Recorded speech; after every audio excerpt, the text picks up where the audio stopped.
뉴스 브리핑. 경찰 당국은 커노샤에서 한밤중 폭력 시위 도중 총격이 발생해 시위대 2명이 사망하고 1명이 중상을 입었다고 밝히고 17세 백인 소년 카일 리튼하우스를 1급 살인 혐의로 체포했다고 발표했습니다. 커노샤에서 20마일 거리에 있는 일리노이주 안티옥에 사는 이 소년은 SNS에 급속히 퍼진 동영상에 나오는 인물인데요. 경찰은 리튼하우스가 1명을 죽였는지 2명을 죽였는지는 구체적으로 밝히지 않았습니다. 현재 리튼하우스는 안티옥 경찰의 보석이 허용되지 않은 채 수감됐는데요. 내일 있을 청문회에서 위스콘신주로 송환될 가능성이 거론될 예정입니다.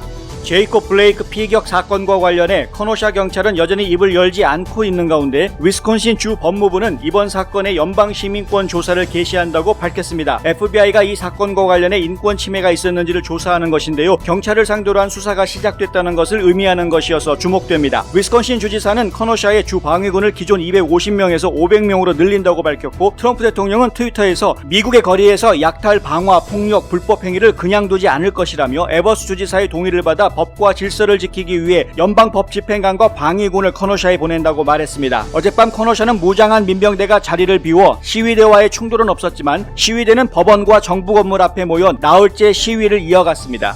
4등급 허리케인 로라가 오늘 새벽 1시경 텍사스주와 접해 있는 루이지애나주 캐머런 해안에 상륙해 굉음을 내며 건물들을 부수고 송전선을 끊는가 하면 거리가 쓰레기 파편으로 가득 차게 만들었습니다. 로라는 새벽 5시 현재 3등급 허리케인으로 떨어졌는데요. 오늘 오후까지 열대성 폭풍으로 급속히 약화될 것으로 예상되지만 기상 전문가들은 홍수 위험에 대한 경고를 계속하고 있습니다. 한편 국립 허리케인 센터는 루이지애나 남부와 미시시피 남서부 지역에 토네이도가 발생할 수 있다고 경고했습니다. 트럼프 대통령의 백신 개발 프로젝트 오퍼레이션 워프 스피드로 5억 달러의 지원을 받은 제약사 모더나가 만든 코로나19 백신이 모든 연령대에서 효과를 보였다고 어제 CDC 예방접종 자문위원회 회의에서 발표했습니다. 모더나의 제클린 밀러 박사는 백신을 맞은 자원자들에게서 코로나19에 감염된 후 회복된 사람들보다 더 많은 항체가 형성됐다고 설명했습니다. 일부 부작용을 호소한 참가자도 있었지만 대부분의 증상이 이틀 내에 해결됐다고 하는데요. 모더나는 백신의 최종 3상 실험 결과를 10월께 발표할 것으로 알려졌습니다. 애틀란타 한인타운에서 이민 변호사로 활동해온 A씨가 최근 변호사 자격에 문제가 있음에도 불구하고 계속 의뢰인을 받고 있는 것으로 알려져 논란이 일고 있습니다. A씨는 수년 전 애틀란타 한인회에서도 일하면서 한인사회의 인지도를 높여온 인물이지만 조지아주가 아닌 뉴저지주에 등록된 변호사인데요. 뉴스앤포스트가 웹사이트에서 확인해본 결과 그나마 연장 교육 등을 받지 않아 현재 관리 부적격자로 분류돼 변호사 인증이 안 되는 것으로 나타났습니다. 뉴스앤포스트는 사실 확인을 위해 A 변호사에게 전화를 걸고 메시지를 남겼지만 아직 아무런 답변을 받지 못했습니다.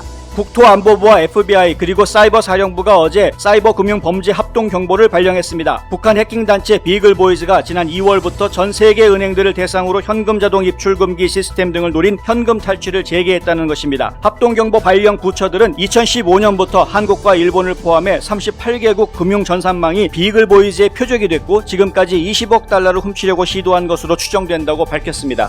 LG화학과 SK이노베이션의 배터리 소송 전쟁이 격화하고 있다고 연합뉴스가 보도했습니다. LG화학이 SK이노베이션을 상대로 미국 국제무역위원회에 제기한 소송에 SK가 조기 패소한 상태에서 27일에는 SK가 LG를 상대로 서울중앙지방법원에 제기한 특허 관련 소송에서 또다시 LG가 이겼는데요. LG는 미국에서 SK를 상대로 총 5건의 특허 침해 소송을 제기한 상태에서 이번 서울지법의 판결이 영향을 줄 것으로 보입니다. SK는 당장 항소하겠다는 입장을 밝혔습니다. 만약 SK가 미국 국제무역위원회에서 최종 패소 판정을 받게 되면 조지아주 잭슨 카운티에 건설 중인 배터리 공장 가동은 중단될 가능성이 커집니다. SK는 포드의 전기 트럭과 폭스바겐의 전기차 배터리 대부분을 이 공장에서 생산할 계획이었기 때문에 소송으로 인한 여파가 적지 않을 전망입니다.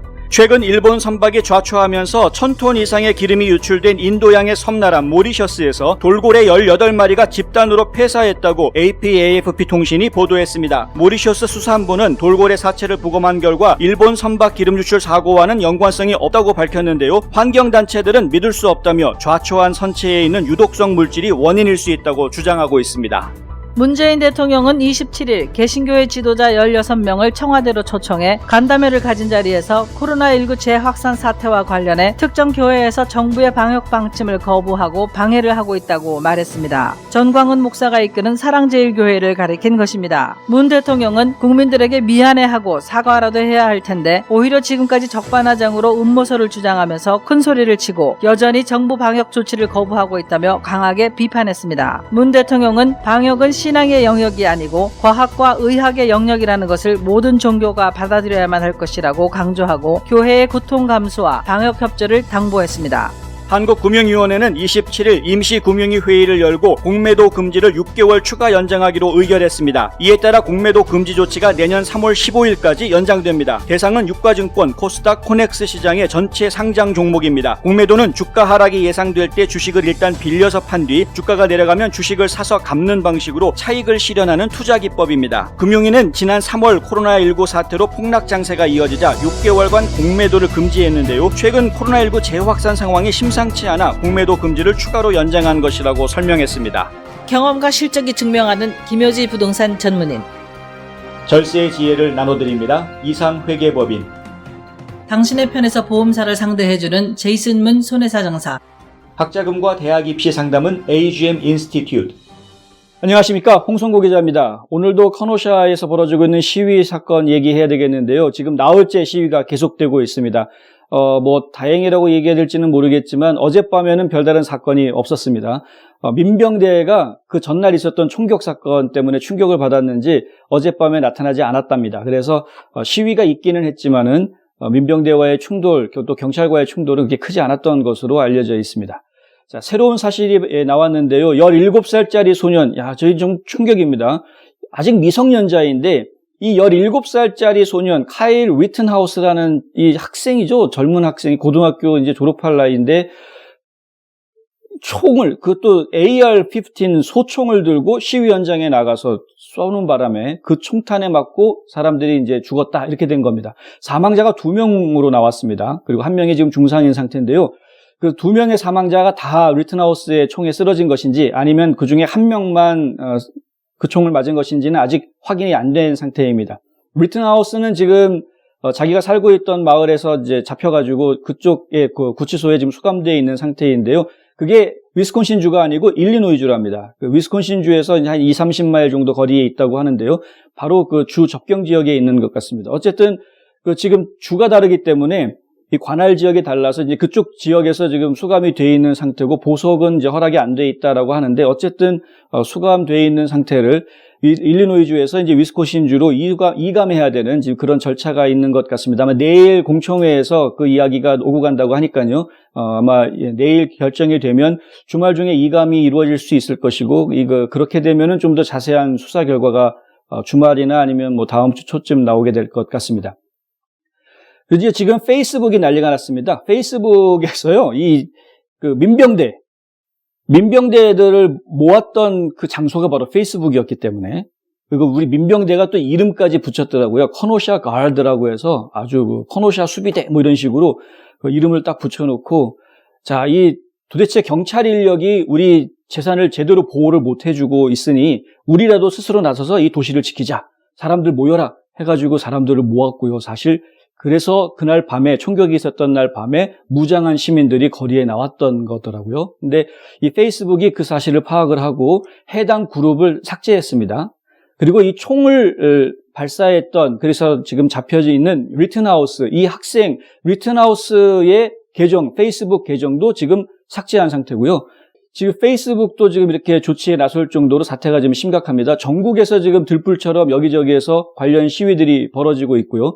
이제 주말이 다가오면서 이게 사태가 더 커질 것 같은데, 어제도 저희가 주문을 해드렸지만 2가지 주문을 해드렸었죠. 정치인들 뭐합니까? 나서십시오라는 말씀드렸고, 또 하나는 경찰 지금 사건 관계를 제대로 사실대로 밝혀달라, 빨리 밝혀달라, 이렇게 제가 말씀드렸었는데 정치인들 행동으로 옮겼습니다. 조 바이든 그 민주당 대선 후보하고요, 카멀라 해리스 부통령 후보, 제이콥 블레이크 가족들과 전화 통화를 했습니다. 이 전화 통화를 하고 심심한 위로를 전달을 하고요. 그리고 이제 블레이크 편에 서서 이 경찰의 과도한 남용, 공권력 남용은 이제 안 된다. 경찰의 공권력이 이 시민들의 기본권을 박탈해서는 안 된다. 그리고 이것이 인종차별로 이어져서는 절대 안 된다. 이런 그 발표를 했습니다. 반면에 트럼프 대통령은요, 정반대의 지금 얘기를 하고 있는데요. 우리 길거리에서 이 폭력, 방화, 약탈, 이런 무법천지가 돼서는 안 된다.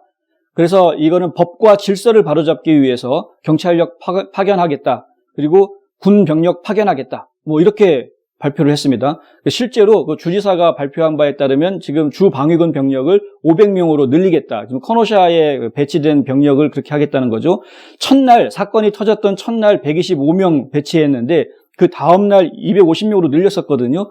그리고 이제 나흘째 되는 날 500명으로도 늘리는 겁니다. 지금 계속해서 병력을 늘리고 있는데 그만큼 그 커노샤 지역의 지금 분위기가 심상치 않은 것이죠.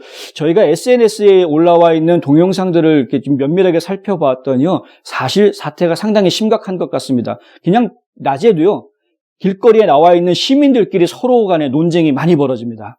그러니까 이 제이콥 블레이크 사건을 놓고 이런 일은 다시는 벌어서는 안 된다. 경찰 좀 혼나야 된다 이번에. 그리고 이런 인종차별 이거 안 된다. 이런 주장을 펼치는 사람들이 있는가 하면 또 한쪽으로는 아니 폭력 시위 안 된다. 왜 방화 약탈 왜 하냐? 우리 재산 우리가 지켜야 된다. 니들 시위할래도 좀 조용히 해라. 뭐 이렇게 하는 사람들하고 지금 서로가 굉장히 좀 극한 대립을 하고 있는 그런 상황입니다.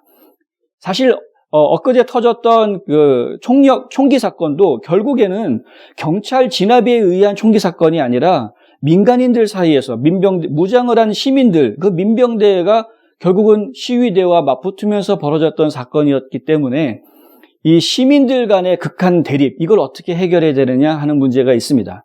그런데 참 안타깝게요. 이걸 중재해야 되는 정치인들이 민주당은 민주당대로, 공화당은 공화당대로 서로 자기네 편 만들기 지금 하고 있는 그런 발언들을 하고 있다는 거 상당히 심각할 수밖에 없습니다. 우려할 수밖에 없는 그런 모습들을 보여주고 있어서 상당히 좀 안타까운데요.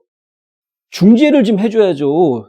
이 사태가 좀 안정할 수 있도록, 안정을 가질 수 있도록 해줘야 되는데 그게 아니고 네 편 내 편 갈라먹기식의 그런 발언들을 하고 한쪽으로 다른 쪽을 몰아세우게 하는 그런 발언들을 해서는 곤란한 것입니다. 이 부분은 정치인들이 좀 정신 차리고 좀 행동해야 될 부분이 아닌가 저희가 생각이 되는데 하여튼 조금 더 지켜보도록 하겠습니다. 오늘 저녁이죠. 트럼프 대통령이 이제 대통령 후보 수락연설을 할 예정인데 물론 지금 백악관 내에서는 그 수락연설을 지금 허리케인이 올라오고 있는 이런 상황에서 과연 하는 것이 바람직하냐 해서 뭐 할까 말까 지금 뭐 검토하고 있다고는 하지만 어쨌든 간에 오늘로 전당대회는 이제 막을 내리게 된단 말입니다. 그러면은 본격적으로 이제 공화당 대 민주당 그리고 이제 조 바이든 후보 대 도널드 트럼프 후보의 본격적인 대선 레이스가 시작이 되는 것인데 이 시작점에 이 사건이 터졌단 말이죠. 제이콥 블레이크 피격 사건이 터졌단 말입니다. 이 사건을 국민 대통합 차원에서 처리하는 정치인이 나와주길 저는 바랍니다. 그래야지 국민들이 이해하고 지지해 줄 수 있을 거라고 보는 거죠. 한쪽만 자기 편으로 끌어들인다? 그렇게 해서 해결된 문제가 아니라는 겁니다. 그 국민들 편가르기 해가지고 해결하려고 한다면 이것은 소모전이 될 것이고 우리 미국이란 나라에 굉장히 해가 되는 결과를 가져올 수 있을 것이다. 그렇게 우려하고 있는 것입니다. 자, 두 번째 얘기는 바로 경찰 발표 이야기인데요. 경찰이 제대로 발표를 못하는 이유가 바로 이 주 법무부가 현재 사건을 수사하고 있기 때문입니다. 법무부에서 직접 조사를 하고 있다 보니까 경찰이 함부로 말을 할 수 없는 그런 이제 상황이라고 하는데 뭐 그건 이해해 준다고 하더라도 지금까지 나와 있는 그 이야기들을 종합을 해보면 경찰이 사건 직후에 이 제이콥 블레이크 차 안에서 칼을 발견을 했다라고 이야기합니다. 이 칼이 차 안에 있었던 걸 과연 경찰이 알고 총을 쏜 건지 나중에 발견한 것일 뿐인지 그건 지금 확실치가 않습니다. 그런 부분들도 좀 이제 조사가 돼야 되겠죠. 그리고 이제 주 법무부가요 본격적으로 연방정부 수사를 의뢰하기로 결정을 했다는 소식입니다. 이 Federal Civil Rights Probe이라는 거를 이제 한다고 하는데요. 이 Federal Civil Rights Probe이라는 거는 이 수사 과정 혹은 뭐 여러 가지 사건이 처리되는 과정 중에서 혹시 이 민간인들의 인권 침해가 있었는지 이거를 이제 수사한다는 이야기고요. 그럼 결국 그 대상은 경찰이 되는 것인데 주법무부가 이런 수사를 하겠다라고 결정했다라는 것 자체가 지금 사건을 들여다봤을 때 경찰의 과실이 어느 정도 느껴졌다라는 것을 간접적으로 시사하는 거라고 볼 수 있습니다. 지금 FBI가 이제 직접 수사에 개입을 하게 될 텐데요. 과연 어떤 그 수사 결과가 나올지 저희 기다려 보겠고요. 지금 가능하면 이번 주말에 지금 시위가 전국적으로 확산될 것이 걱정이 되고 있는 상황이니 가능하면 빠른 시간 안에 수사 결과가 어느 정도 발표가 돼서 국민들이 지금 이해하고 받아들일 수 있는 지금 뭔가 객관적인 증거들을 제시해주고 결과를 좀 내줬으면 하는 바람입니다. 한 곳에서 시작되는 안정된 미래, 선우앤선우 종합보험. 30년 손맛, 케이터링의 명가 참사랑. 고객과 직원을 지켜주는 스니즈가 지금 주문하세요. 배너앤프린트. 유튜버가 되도록 도와드립니다. 뉴스앤포스트. 예, 앞서 보도해드린 대로 지금 애틀란타 한인타운에 있는 한인 이민 변호사 한 분이요. 지금 변호사 자격에 문제가 있다. 이런 제보를 저희가 받고 사실 확인을 지금 하고 있는 중입니다. 아직 정확한 상황은 지금 파악이 안 돼 있는 상태인데요. 일단 어제 그 변호사에게 직접 연락을 했습니다. 그랬더니 사무원 같은 여성분이 전화를 받았는데요. 자동응답기로 넘어가게 해주어서 일단은 그렇게 했는데 메시지 풀이라는 내용이 나와가지고 결국은 뭐 녹음을 못했고요. 다시 전화를 했더니 이 사무원이 그러면은 자기가 메시지를 전달해주겠다 해서 제 연락처를 남겼는데 뭐 아직 아무런 소식을 받지 못하고 있습니다. 어쨌든 간에요. 이분이 그 한인타운에도 많이 광고를 했었고 특히 그 몇 년 전에는 한인회에 자문 변호사 역할까지도 했던 분이기 때문에 우리 한인 사회에는 어느 정도 좀 제법 알려져 있는 그런 분이어서 저희가 좀 관심을 가지고 사태를 지금 파악하고 있는 중입니다. 저희가 제보를 받기로는 이분이 변호사 자격을 박탈당했다. 뭐 이런 제보를 받고 사실은 이제 내용을 좀 들여다보기 시작했는데 박탈당한 것까지는 아닌 것 같고요. 지금 정확한 건 아닌 것 같고 저희가 그 상황을 보니까 이분은 지금 조지아주 변호사의 등록이 라이센스가 좀 없는 상태고요. 뉴저지주의 라이센스가 등록이 되어 있는 그런 상태입니다. 뭐 이민 변호사이기 때문에 이게 이민법은 연방법이어서 뭐 어느 주에 있던 상관은 없습니다. 그리고 뉴저지주에 그 변호사 등록되어 있는 상태에도 보니까 뭐 좀 타주에 거주하고 있는 변호사다라고 이제 표시가 나와 있고요. 그런데 한 가지 지금 저희가 신경 쓰이는 거는 그 admin ineligible 이렇게 표시가 되어 있습니다. admin ineligible. 이게 무슨 얘기냐면은 이제 부적격자라는 이야기인데요. 내용에 보니까 그 연장 교육 같은 교육들을 좀 받지 않았다라든가 이 지금 제대로 해야 되는 것들을 지금 하지 않은 상태였던 것 같습니다. 그래서 지금 부적격자로 되어 있고요. 그리고 certified라는 항목에는 no라고 써 있습니다. 그러니까 이제 변호사 자격을 certified 해주느냐 하는 거에 no라고 되어 있는데 이것을 이제 변호사 자격을 박탈당했다라고 봐야 하는 것인지 아니면 자격이 지금 일시 정지되어 있는 것이다라고 봐야 하는 것인지 뭐 그건 저희가 좀 정확하게 잘 모르겠습니다만은 그래서 저희가 이제 사실관계를 정확하게 파악하기 위해서 본인한테 연락을 했던 것인데 하여튼요, 지금 제보를 해주신 분들 이야기는 차치하고라도 우리 한인 사회에서 이런 양심불량 영업들이 있어서는 안 되겠습니다. 특히 법조계의 문제는요, 지금 심각합니다.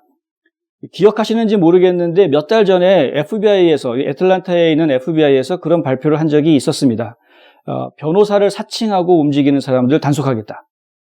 근데 이분은 지금 사칭도 아니고 한때 정상적인 변호사였던 분인데 지금 그 변호사 자격을 제대로 관리하지 못해서 지금 일이 좀 이상하게 꼬이고 있는 그런 것 같은데 어쨌든 이분한테 의뢰했던 분들은 당연히 지금 마음이 상할 수밖에 없죠. 일 처리가 좀 제대로 되지 않고 있다. 서류가 넣은 지가 언젠데 아직도 안 되고 있느냐 뭐 이런 그 하소연들이 지금 줄을 잇고 있는데요. 근데 이 문제 빨리 해결이 좀 돼야 될 것 같습니다. 그리고 우리 한인 사회에서 더군다나 이민 사회인데요. 가뜩이나 힘듭니다. 타양살이하는 거 쉬운 거 아닌데 와가지고 가뜩이나 힘들고 그나마 같은 동포들 한인들 만나서 의지하고 기뻐하고 믿고 일을 맡긴 것인데 그런데 이 전문직 종사하시는 분들이 그렇게 동포들 등쳐먹는 것 같은 그런 일들을 해서는 절대 안 되겠죠. 공정하게 당당하게 본인의 상태가 어떤지 떳떳하게 밝히시고 그리고 또 의뢰한 의뢰인들이 피해를 입지 않도록 조치를 좀 취해 주셔야 하는 것 아닌가 싶습니다. 홍성구의 뉴스 브리핑은 오늘 여기까지입니다. 저는 내일 또 다시 찾아뵙겠습니다. 시청해 주셔서 감사합니다.